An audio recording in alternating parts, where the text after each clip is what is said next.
네, 저희 먼저 서로 인사하시면서 말씀을 듣겠습니다.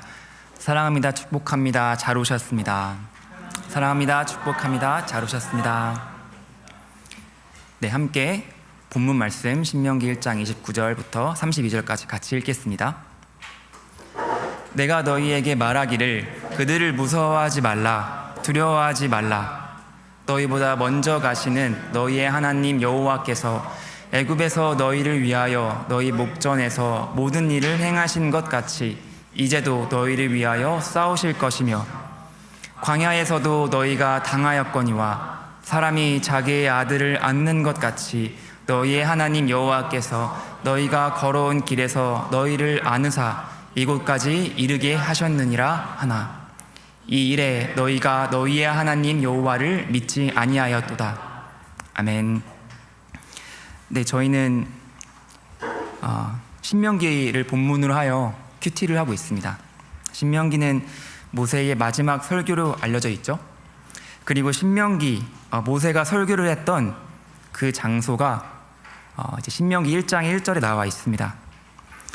그곳은 바로 요단 저쪽 숲 맞은편의 아라바 광야, 곧 바란과 도벨과 라반과 하세롯과 디사합 사이, 이곳이 바로 모세가 설교했던 장소라고 합니다. 간략하게 말하면 아라바 광야에서 모세가 설교를 했다고 합니다. 이 장소가 어디인지 궁금해서 한번 찾아봤습니다. 아라바 광야가 바로 저기 이제 동그라미가 잘 안 보이네요. 하늘색 동그라미 오른쪽에 이제 아라바 광야, 저 넓은 지역 어느 곳에 이제서 모세가 설교를 했다고 합니다. 저 에돔, 암몬, 모압 지역 그 평지 사이 어딘가에서 이제 모세가 설교했다고 하고, 이제 다른 사진이 한 장 더 있는데 그 장소를 좀 더 실감나게 이제 보여주는 이제 사진이 한 장 더 있는데, 이제 저 아라바 밸리라고 해서 저쪽 인근 어딘가에서 저 산지에서 이제 모세가 백성들 수백만 수십만 명이었죠. 이렇게 모아두고 설교를 했다고 합니다. 이렇게 모세가 설교했던 장소를 이제 찾아보고 싶었던 이유는 신명기의 말씀을 더 잘 이해해보고 싶었기 때문입니다. 이제 신명기는 수천 년 전 모세가 광야에서 이스라엘 백성들에게 선포한 말씀이기도 하지만 하나님께서 오늘날 저희에게 주시는 말씀이기도 하기 때문입니다. 물론 이제 광야가 무더웠을 텐데 이제 백성들은 저기가 사막 지역이라서 그늘이 있었을지 모르겠지만 굉장히 무더위 속에서 이제 모세의 설교를 들었을 것 같아요. 물론 이제 구름으로 가려주셨을 것 같긴 한데, 그래서 그 더위만큼은 저희가 좀 요즘 비슷하게 경험하고 있지 않나. 너무 더운 것 같습니다. 또 신명기 말씀을 더 잘 이해하기 위해서 알아야 할 배경 지식들이 몇 가지가 있습니다. 먼저 신명기 말씀은 단순히 한 편의 설교가 아니라 이스라엘 백성들의 가나안 전쟁 출정식에서 출정 연설이었다는 것입니다. 즉 신명기 말씀은 가나안 전쟁을 위한 말씀이었습니다. 둘째로 신명기에서 모세의 설교의 청중은 출애굽 2세대들이었습니다. 출애굽 2세대들이란 이스라엘 백성들이 출애굽할 때 20대 미만이었던 사람들과 40년 광야 생활 중 태어난 사람들, 그 모두를 통칭하여 부르는 말입니다. 모세가 출애굽 2세대들을 상대로 한 설교가 바로 신명기 말씀입니다. 반면 출애굽 1세대들은 출애굽 때의 기성세대들로서 하나님의 10가지 재앙과 홍해 사건과 같은 기적적인 사건들을 경험한 세대였습니다. 그러나 이러한 출애굽 1세대들은 안타깝게도 가나안에는 들어가지 못하고 모두 광야에서 인생을 마감하게 됩니다. 출애굽 2세대들은 1세대들과는 다른 사명을 부여받은 사람들입니다. 바로 가나안 정복이라는 사명을 부여받은 사람들이었죠. 그래서 모세가 신명기에서 너희라고 지칭한 사람들은 정확히 말하면 출애굽 2세대들입니다.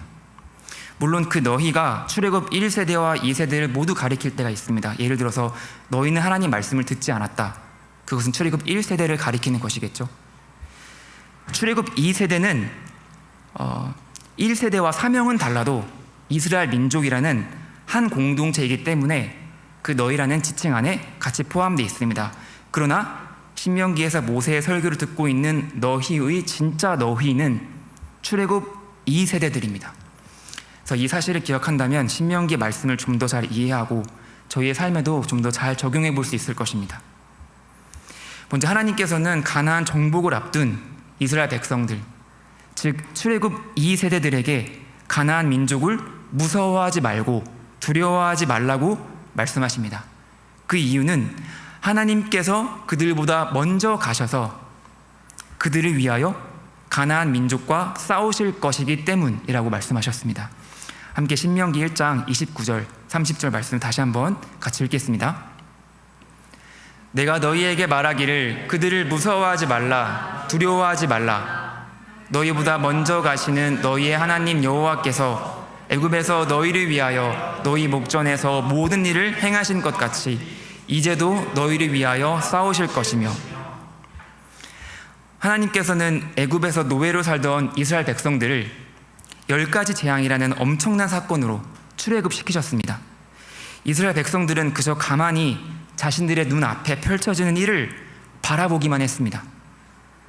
애굽이라는 강대국이 10가지 재앙을 통해 완전히 멸망 직전까지 가서 두 손 두 발 다 들 때까지 이스라엘 백성들이 한 것이 하나도 없었습니다. 하나님께서 그 애굽에서 하셨던 것처럼 가나안 땅에서도 똑같이 하실 것이라 약속하셨습니다.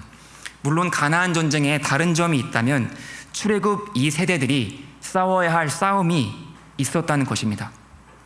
출애굽 1세대들은 싸움 없이 출애굽을 할 수 있었다면 2세대들은 칼과 방패를 들고 싸워야 했습니다.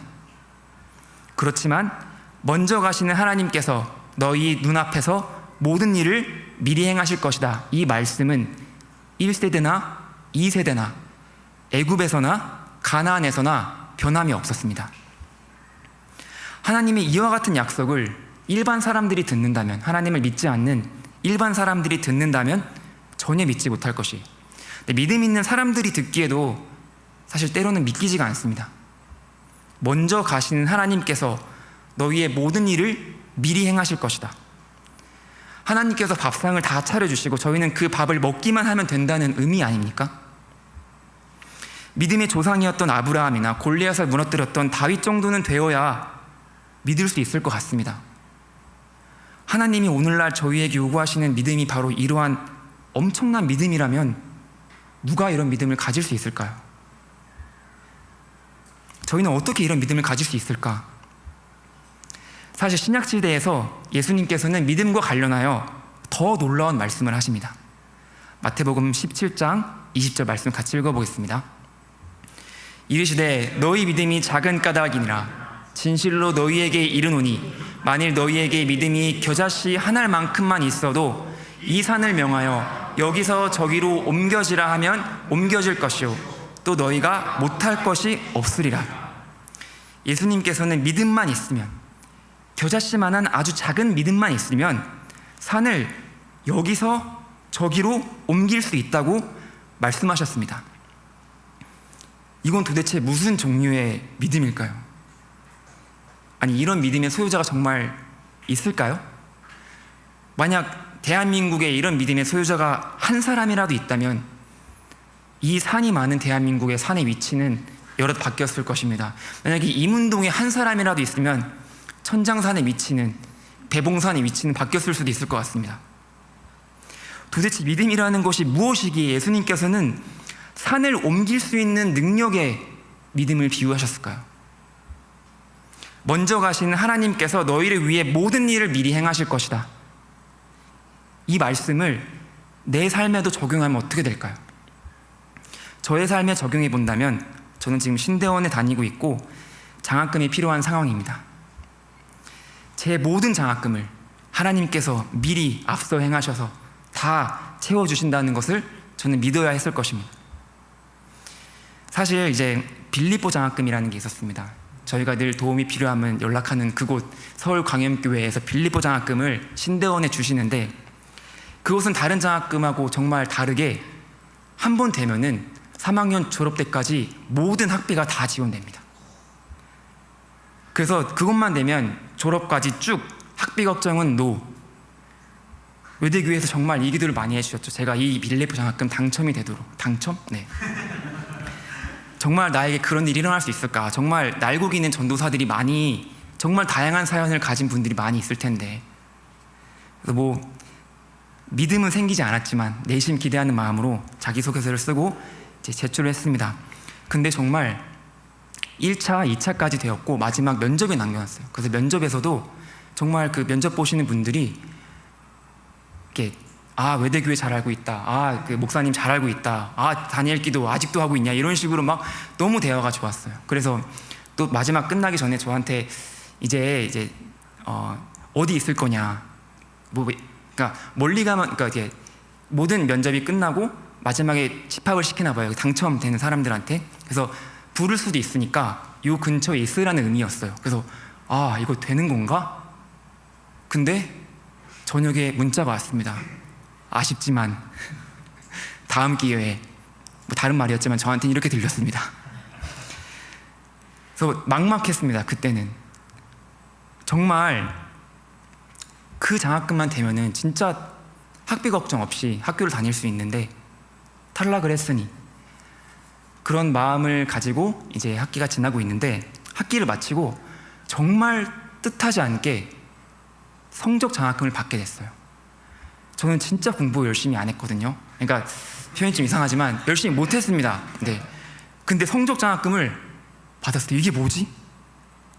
근데 정말 감사하게도 지난 학기까지 성적 장학금을 매 학기 하나님께서 받게 해주셨습니다. 그래서 그 생각을 합니다.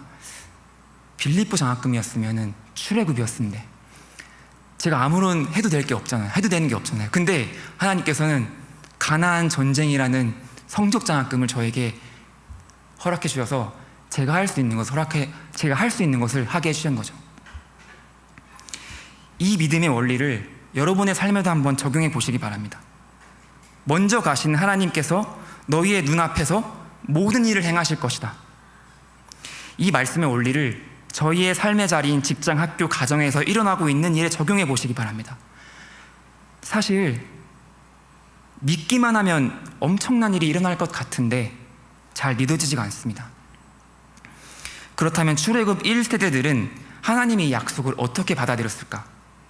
믿음으로 받아들였을까요? 순종하는 마음으로 받아들였을까요? 저희가 알다시피 그렇게 하지 않았습니다. 그들은 하나님의 약속의 말씀을 의심했고 불평했고 원망했습니다. 그들에게는 눈에 보이지 않는 하나님의 약속보다는 눈에 보이는 가나안 거인들이 더 현실적이었고 더 믿을 만한 사실이었기 때문입니다. 여기서 저희는 본문과 관련하여 믿음에 대한 몇 가지 사실을 발견할 수 있습니다. 첫 번째, 믿음은 때로 현실과는 반대가 된다는 것입니다. 믿음과 관련된 유명한 말씀이죠. 히브리서 11장 1절 말씀 같이 읽어보겠습니다. 믿음은 바라는 것들의 실상이요 보이지 않는 것들의 증거니. 종교개혁 신학자 존 칼빈은 히브리서 11장 1절을 다음과 같이 설명을 합니다. 우리는 우리가 바라는 것들이요 보이지 않는 것들에 대해서 확신하되 그런 것들이 완전히 계시되는 마지막 날까지 우리 마음으로 그것을 이해할 수 없고 우리 눈으로 볼 수도 없으며 우리 손으로 만질 수도 없다고 히브리서 저자는 말한다. 그때까지 우리가 그것을 소유하는 유일한 방법은 세상 모든 것 위로 우리의 지성을 높이는 것, 즉 우리 자신 위로 높이 올라가 우리 정신 능력의 한계를 초월하는 것뿐이다.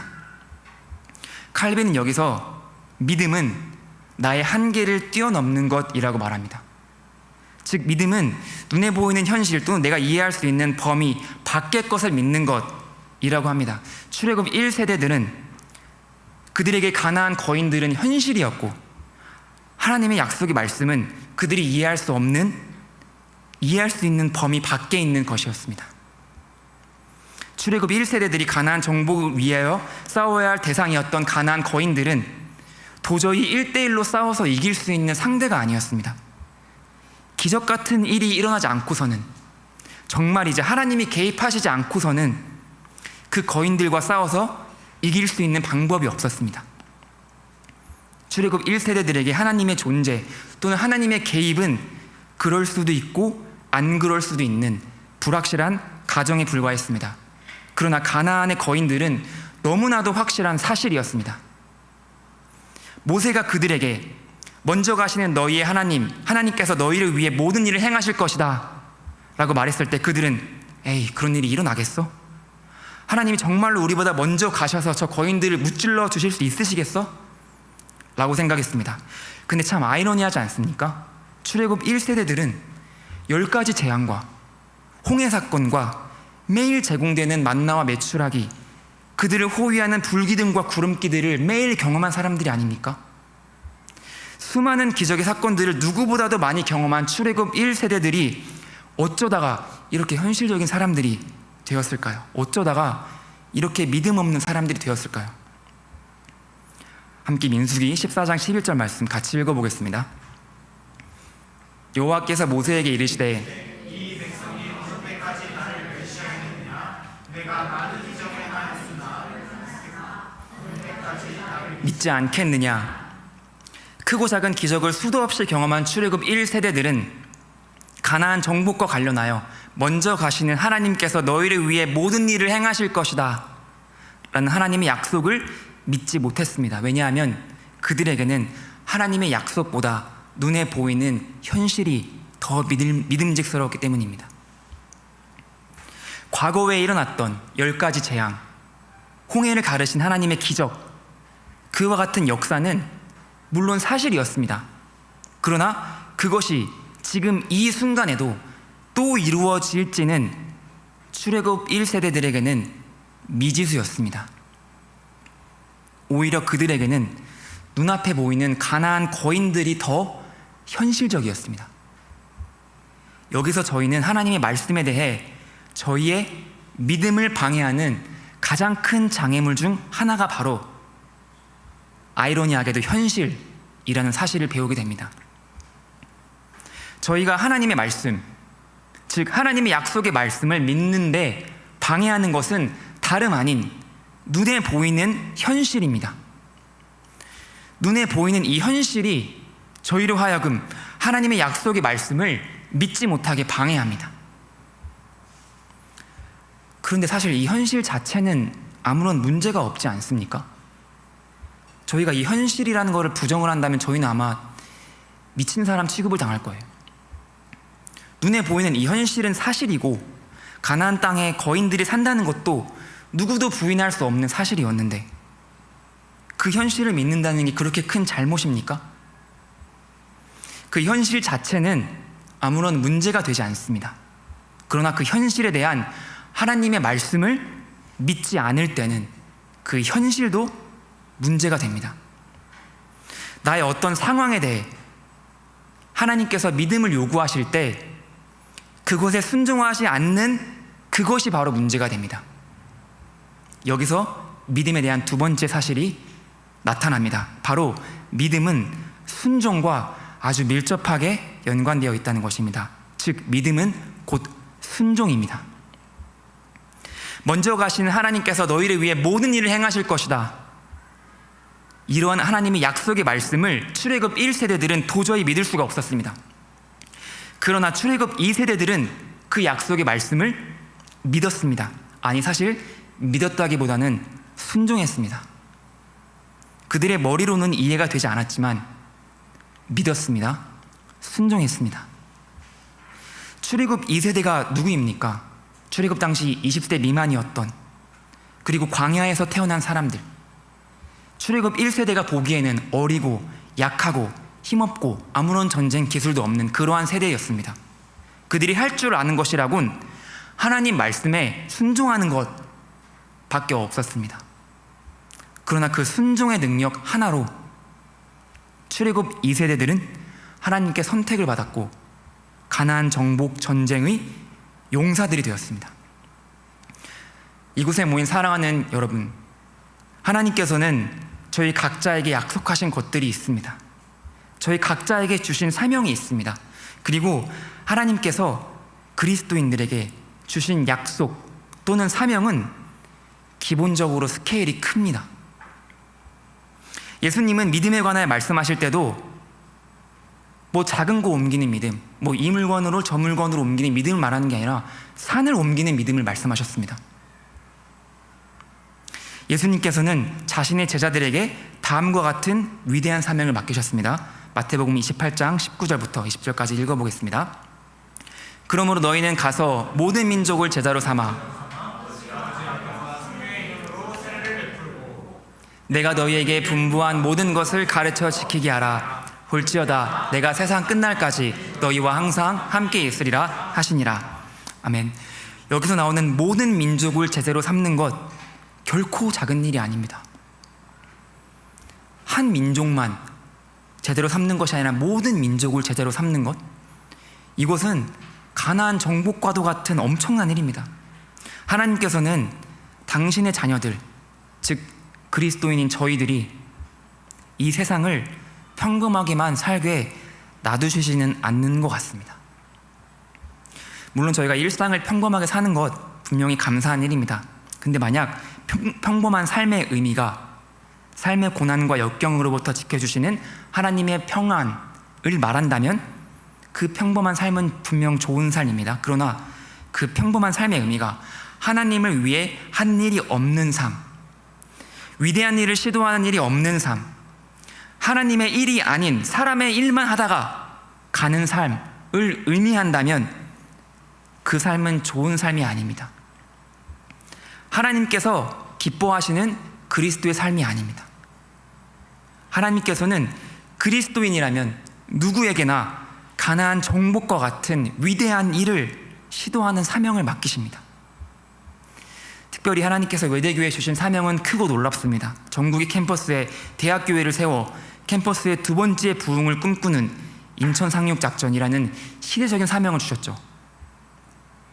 젊은 세대들이 교회를 떠나가고 다음 세대의 위기를 겪고 있는 한국교회의 영적 흐름을 바꿀 수 있는 인천 상륙작전이라는 사명을 저희 외대교회에 주셨고 이것을 위해 기도하게 하셨습니다. 이 시대적인 사명은 군대까지 뻗어나가 가장 많은 20대 남성을 구원하는 교회를 꿈꾸게 하셨습니다. 하나님께서는 외대교회를 대학교회의 모델로 삼으시고 캠퍼스의 대학생들과 유학생들을 잘 안아주고 잘 먹여주고 잘 가르치고 잘 보내는 귀한 사명을 감당하게 하셨습니다. 저희는 실로 지금 가나안 정복과 같은 믿음의 싸움을 하고 있는 것입니다. 저희는 지금 가나안 정복을 앞두고 모세의 설교를 듣는 출애굽 2세대들과 같습니다. 보이는 현실은 가나안 거인들과 같이 무섭고 두렵지만 하나님의 약속의 말씀은 확실합니다. 먼저 가시는 하나님께서 너희를 위해 모든 일을 행하실 것이다. 가나안 정복 전쟁에 있어서 하나님 말씀을 의심케 하는 것은 다름 아닌 그들의 현실이었습니다. 이것은 저희에게도 마찬가지입니다. 교회적으로는 위대한 사명을 눈앞에 두고 있더라도 나의 삶의 현실을 보면 초라해집니다. 교회의 사명은 크고 위대하지만 내가 처한 삶의 현실은 그렇지 않습니다. 하나님께서 교회에게 주신 사명과 약속의 말씀은 너무나도 귀하지만 내 눈앞에 보이는 현실은 그렇지 않습니다. 믿음과 현실 사이의 괴리감이 저희를 괴롭게 합니다. 하나님께서는 이러한 시험에 빠진 자들, 이러한 믿음의 싸움을 하고 있는 자들을 위하여 말씀을 남겨두셨습니다. 저희가 큐티 본문으로 매일 읽고 있는 신명기 말씀, 그러한 말씀들이 바로 믿음의 싸움을 하고 있는 저희를 위해 하나님께서 예비해 주신 것입니다. 저희는 이러한 말씀의 검으로 영적 전쟁에 임해야 할 것입니다. 모세의 설교인 신명기 다음에 나오는 성경이 바로 여호수아입니다. 여호수아는 본격적인 가나안 정복 전쟁에 관한 이야기가 나오죠. 여리고 전투를 시작으로 하여 출애굽 2세대들이 가나안을 어떻게 정복해 갔는지를 세세하게 적고 있는 것이 바로 여호수아라는 성경입니다. 여호수아는 정말 말 그대로 먼저 가시는 하나님께서 너희를 위해 모든 일을 행하실 것이다가 이루어지는 실전판입니다. 신명기가 이론판이라면 여호수아는 실전판입니다. 가나안 정복 전쟁사를 다룬 여호수아는 흥미로운 사실 한 가지가 있습니다. 여호수아에는 가나안 정복 전쟁에 관한 내용이 나오긴 하지만 그 내용보다 가나안 땅을 분배하는 내용이 더 많이 나옵니다. 여호수아는 총 24장으로 이루어져 있는데 그중 가나안 정복 전쟁에 관한 내용은 6장부터 12장, 즉 7장에 걸쳐 있지만 가나안 땅을 분배하는 내용은 13장부터 22장 총 10장에 걸쳐 나타나고 있고, 이것은 여호수아 안에 다른 어떤 주제보다도 더 많은 비율을 차지하고 있는 주제가 바로 가나안 땅의 분배입니다. 이것이 저에게 알려주고 있는 것이 무엇입니까? 불가능해 보이는 현실 가운데에도 하나님의 약속의 말씀을 믿고 전쟁에 임했던 이스라엘 백성들에게 주어지는 실제적인 축복이 있음을 말하고 있는 것이 아닐까요? 하나님께서는 당신의 약속의 말씀을 믿고 순종하고 따라오는 백성들을 결코 빈손으로 돌려보내시지 않습니다. 하나님은 당신의 말씀을 100% 믿고 순종하고 따라오는 백성들에게 하늘의 신령한 축복은 물론이고 땅에 기름진 복까지 더하십니다. 먼저 그의 나라와 그의 의를 구한 자들에게 이 모든 것을 더해 주시는 분이 바로 저희가 믿는 하나님이십니다. 사랑하는 여러분, 먼저 가신 하나님께서 너희를 위해 모든 일을 행하실 것이다. 이러한 놀라운 말씀 앞에 나는 어떻게 반응하겠습니까? 나의 현실에 갇혀 하나님의 약속의 말씀을 믿지 못하는 출애굽 1세대와 같이 반응하겠습니까? 아니면 비록 믿기지는 않지만 순종하는 마음으로 가나안에 입성하는 출애굽 2세대와 같이 반응하겠습니까? 저희 모두 출애굽 2세대와 같이 되기를 간절히 소망합니다. 오늘 본문을 통하여 믿음과 관련하여 저희가 발견할 수 있는 중요한 사실 한 가지가 더 있다면 그것은 바로 믿음의 대상에 관한 것입니다. 즉, 우리는 무엇을 믿는가? 믿음의 대상은 무엇인가? 믿음의 대상은 바로 하나님의 말씀입니다. 즉, 저희는 하나님의 말씀을 믿습니다. 너무나 당연한 것 아닌가요? 저희가 하나님 말씀을 믿지 무엇을 믿나요? 그렇습니다. 이것은 너무나 당연한 일입니다. 하나님의 말씀이 바로 믿음의 대상입니다. 그렇다면 이 당연한 사실이 왜 중요한가요? 저희는 하나님의 말씀이 믿음의 대상이라는 확고한 인식이 있어야 현실이라는 믿음의 강력한 방해물에 맞설 수 있기 때문입니다. 저희는 출애굽 1세대의 실패를 통해 현실에 대한 과도한 확신 또는 현실에 대한 믿음이 바로 하나님 약속의 말씀을 믿는 것을 방해한다는 것을 배웠습니다. 그렇습니다. 현실도 믿음의 대상이 될 수 있습니다. 그러나 현실은 결코 믿음의 대상이 될 수 없습니다. 출애굽 1세대는 하나님의 약속의 말씀을 동일하게 들었지만 그것을 의심했고 불신했고 결국 현실에 압도당해 버렸습니다. 왜 그렇습니까? 그들은 하나님 말씀보다 다른 소리, 다른 말들에 더 귀 기울였기 때문입니다. 가나안 정탐꾼들의 부정적인 보고, 이스라엘 백성들 사이에 오고 갔던 불신의 말들에 더 귀를 기울였습니다. 그러나 출애굽 2세대는 달랐습니다. 그들도 동일하게 하나님 약속의 말씀을 들었습니다. 그리고 동일하게 그것에 대해 수근수근한 사람들의 소리도 들었습니다. 그러나 출애굽 2세대들은 오직 하나님의 말씀만 믿음의 대상으로 삼았습니다. 그들은 사람들의 수근수근하는 말보다 하나님의 말씀을 믿음의 대상으로 삼았습니다. 그들은 현실을 믿음의 대상으로 삼지 않고 하나님의 말씀을 믿음의 대상으로 삼았던 출애굽 2세대들에게 현실은 정복의 대상이었습니다. 이것이 바로 오늘날 21세기 현실을 살아가고 있는 저희가 하나님의 말씀을 매일 묵상하고 매일 통독하는 이유입니다. 하나님의 약속의 말씀을 붙들고 가나안 전쟁을 했던 이스라엘 백성들과 비록 수천 년 시간의 차이가 있지만 그 말씀의 원리는 동일합니다. 그리고 어쩌면 AI 시대를 살아가고 있는 저희는 출애굽 1세대, 2세대가 살았던 시절보다 하나님의 말씀을 믿음의 대상으로 여기기가 더욱 어려운 시대에 살고 있는지 모르겠습니다. AI가 나오기 전에는 내 삶에 풀리지 않는 문제는 나로 하여금 하나님 앞에 엎드리고 기도하는 자리에 나아가게 했습니다. 내가 도저히 해결할 수 없을 것 같은 문제는 나로 하여금 성경책을 펴게 했고, 나를 향한 하나님의 말씀을 겸손히 구하는 자리에 나아가게 했습니다. 그러나 AI가 대중화된 이 시대에는 하나님께 묻는 것보다 AI에 묻는 것이 더 잦아진 것 같습니다. 정말 아주 심각한 문제가 아니고서는 하나님께 묻지 않게 되었습니다. 웬만한 문제는 AI를 통해 해결이 되기 때문입니다. 저희는 이제 정말 심각한 문제가 생겨야만 하나님의 말씀 앞에 나아가는 그러한 시대에 살고 있습니다. 물론 AI를 사용하는 것 자체가 죄는 아닐 것입니다. 저도 사실 오늘 설교를 준비하면서 AI를 종종 사용하긴 했어요. 저희는 AI를 언제든지 수단으로 사용할 수 있습니다. 이제는 AI를 어떻게 사용하느냐가 중요한 문제가 되었습니다. AI를 대하는 저희의 태도가 중요해졌습니다. 성경은 돈 자체를 죄라고 하진 않습니다. 돈을 사랑함이 죄라고 했습니다. 돈도 이웃을 섬기는 데 쓰면 충분히 귀한 섬김의 도구가 됩니다.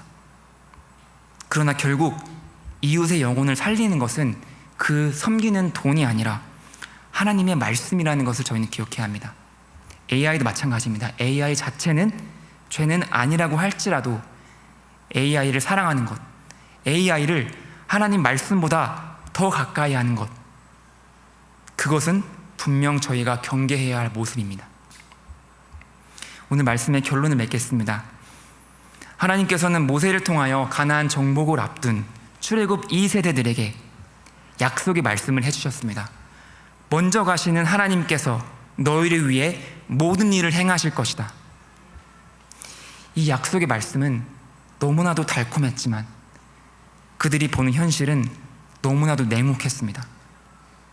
출애굽 2세대들이 상대해야 할 가나안 거인들은 너무나도 두렵고 무서운 존재들이었습니다. 그러한 현실에도 불구하고 출애굽 2세대들은 하나님의 약속의 말씀을 믿었습니다. 순종했습니다. 그들의 순종의 결과 어떠했을까요? 저희가 너무나도 잘 알다시피 그들은 가나안을 정복했습니다. 그 무시무시하던 가나안 거인들을 무찌르고 가나안을 아이성 전투 하나를 제외하고는 정말이지 백전백승과 같은 무서운 기세로 정복했습니다.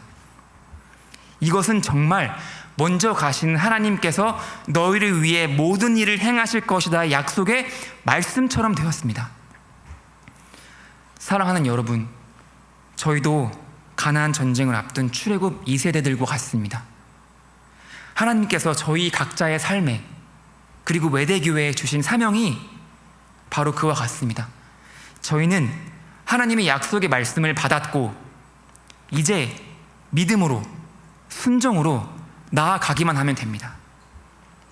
물론 저희의 믿음의 여정을 방해하는 것들이 있습니다. 나의 삶의 현실, 눈앞에 보이는 삶의 문제들, 내 생각으로는 이해되지 않는 것 등등. 이러한 믿음의 영적 전쟁에 있어서 필요한 것이 바로 말씀의 검입니다. 하나님 말씀을 나의 생명처럼 귀하게 여기며 믿음의 싸움을 승리하는 저와 여러분 되기를 간절히 기도하며 소망합니다. 함께 오늘 말씀을 기억하시며 기도하겠습니다.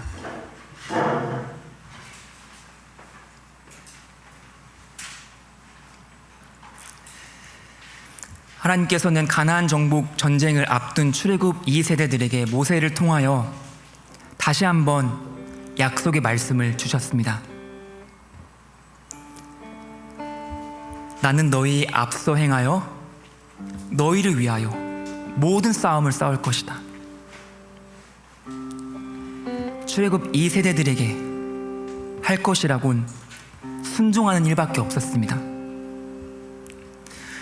물론 그들은 출애굽 1세대들과 다르게 칼과 창과 반패를 들고 전쟁에 임하여야 했고 전투에 임하여야 했습니다. 그러나 그것은 일반 세상 사람들이 싸우는 것과는 다른 전쟁이고 다른 전투였습니다.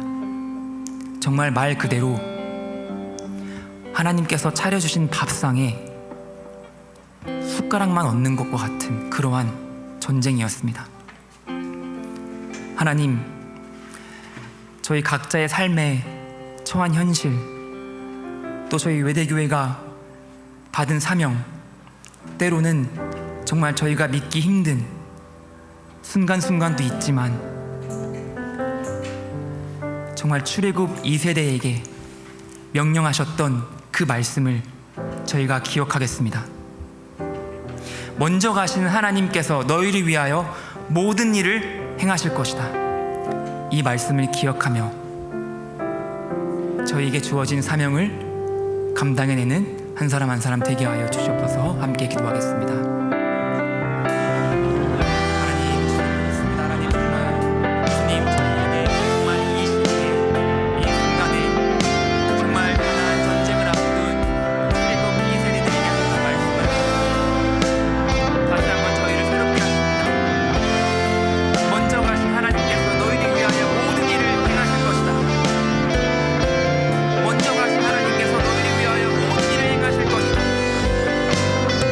이 말씀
시간 잠깐 기도했으면 좋겠습니다. 하나님, 저에게도 그 무시무시한 가나안 거인들을 향해 나아갔던 출애굽 2세대와 같은 믿음을 허락하여 주시옵소서. 성경은 하나님께서는 믿음을 선물이라고 하셨습니다. 믿음은 하나님께서 주시는 것입니다. 저희가 스스로 갖겠다고 해서 가질 수 있는 것이 아닙니다. 따라서 저희는 구해야 합니다. 하나님, 저에게도 믿음을 주시옵소서. 저의 믿음 없는 것을 도와주시옵소서. 제 눈앞에 현실이 가로막혀 하나님의 약속을 믿지 못하는 저의 모습을 불쌍히 여겨주시고, 하나님, 저에게도 믿음을 선물로 허락하여 주시옵소서. 함께 기도하겠습니다. 하나님, 주님, 제 앞에 처한 현실이 있습니다. 하나님은 내 교회에 찬양이 있습니다. 하나님, 주님께서 이 땅 가운데에 정말 하나님께서 역사하실 수 있을까? 정말 역전이 일어날 수 있을까? 내 눈앞에 보이는 현실은 정말 추하고, 내 눈앞에 보이는 현실은 정말 믿겨지지 않는데, 하나님, 정말 그 약속의 말씀이 나에게도, 이 교회에게도, 이 캠퍼스에도 이루어질까? 하나님, 의심과 걱정과 주님 원망이 있습니다. 하나님, 저희를 불쌍히 여겨주시옵소서. 저희를 불쌍히 여겨주시옵소서. 정말 출애굽 2세대에게 허락하셨던 것과 같은 그 믿음의 선물을 저희에게 허락하여 주시옵소서. 하나님, 믿음을 주시옵소서.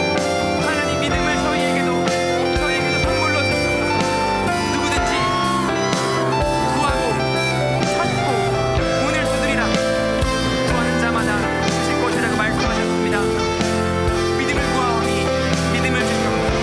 하나님의 말씀을, 하나님의 약속을 믿는 믿음을 저희에게 허락하여 주시옵소서. 하나님, 저에게 허락하여 주시옵소서.